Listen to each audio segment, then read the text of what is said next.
අස්සලාමු අලයිකුම් වරහමතුල්ලාහි වබරකාතුහු. කොහොමද ඔයාලට? අද මම බෙහෙතක් ගේන්නේ හදාගන්න විදිහ ඕගොල්ලන්ට. දැන් කකුල් පැලෙනවනේ මේ සීතල කාලේ ගොඩක් කකුල් පැලෙනවා. සමහර අයට රස්නේ කාලෙට කකුල් පැලෙනවා. තව දැන් ගෙවල් වල වැඩ කරන අයට ෆේරි වලට සබන් වලට එක එක සබන් වර්ග වලට අත් දෙහෙම පුපුරනවා. ඒවට හොඳ බෙහෙතක් තමයි මම හදාගන්න විදිහ කියා දෙන්න හදන්නේ අද. වැඩිය මම කතා කරන්නේ මේකට අවශ්‍ය වෙන්නේ වර්ග 4යි. ඒ වර්ග 4 මම දැන් කියන්නම් හදාගන්න ආකාරයත් කියන්නම්. පහසුම ලේසිම විදිහට කරගන්න තියෙන්නේ. මේ වෙස්ලින් හර්බල් වෙස්ලින් එක ඒකෙන් මේස හැන්දයි. Olive oil මේස හැන්දයි. විනාකිරි මේස හැන්දයි. දෙහි යුස මේස හැන්දයි. ඒ ඔක්කොම එකට දාලා කප් එකකට දාලා කියන්නේ වීදුරු භාජනයකට හරි පොඩි දීසියකට හරි දාලා කවලම් කරන්න. කවලම් කරලා ඉවරලා අපි ඒක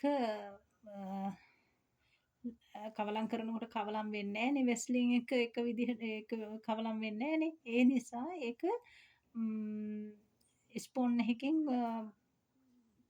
පුළුවන් තරම් කවලම් කරලා ඉවර වෙලා ඒක පෑන් එකක් ලිප උඩ තියලා වතුර එකක් දාන්න වතුර තියලා අපි මේ මොනවද මේ ඉදියප්ප තම්බන්නේ වටලප්පන් තම්බන විදිහට ඒක පොඩ්ඩක් වහන්න ඕනේ උඩ වහන්න ඕනේ මද ගින්නේ රත් කරන්න වතුර නටනකොට අරක සම්පූර්ණ දිය වෙනවා. දිය වුණාට පස්සේ කවලම් කරලා ලිප ඔෆ් කරන්න.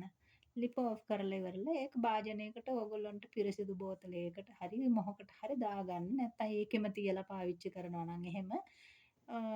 මේක දද කුෂ්ඨ වලටත් හොඳ බෙහෙතක්.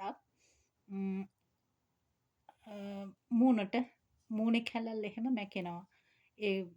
ඒකට මූණේ කැලල් මැකෙනවා මේ සමහර විට අර දෙහියුස් විනාකිරි තියෙන හින්දා පොඩ්ඩක් දද කුෂ්ඨ නම් පොඩ්ඩක් දැවිල්ල ගනි. මේ කකුල් පැලෙන ඒවට අත්වලට එහෙමනම් එහෙම මේ බලපෑමක් නෑ. ඒ දෙකට නම් බලපෑමක් නෑ කියන්න මම දන්නවා. මොකද මම පාවිච්චි කරන නිසා. මේ කකුල් මේ දවස් 2කින් 3කින් සනීප වෙනවා පුපුරපුවා. සමහරුන්ගේ මම දන්නවා මම දැකලත් තියෙනවා ඇසට කාපට් වල කකුල් තියන්න බෑ ලේ එනවා. කකුල් පුපුරලා. වෙස්ලින් වලට වෙස්ලින් ගාලා හරියන්නේත් නැහැ සමහර විට. මේ බෙහෙත කරලා බලන්න මේක හදාගන්න. මේක ක්‍රීම් එකක්. ඒක වෙස්ලින් වගේම හැදෙනවා ඊට පස්සේ. ඒ කරලා බලන්න ඉන්ෂාඅල්ලා ඕගොල්ලොන්ගේ මේ කකුල් පැලීම මේ නිට්ටාවට සනීප වෙනවා. ඒක දිගටම පාවිච්චි කරන්න ඒක හදාගන්න. රටවල් වල ඉන්න අයට මේ ලේසියෙන්ම හදාගන්න පුළුවන් ඒක. මොකද හැම ගෙදරකම ඔලිව් ඔයිල් තියෙනවා, විනාගිරි තියෙනවා, දෙහි තියෙනවා. ඉතින් වෙස්ලින් එක විතරයි. වෙස්ලින් එක හර්බල් එක ගන්න. අනිත් ඒවා ගන්න එපා. හර්බල් එක තමයි පාවිච්චි කරන්නේ. එහෙනම් සුබ දවසක් හැමෝටම.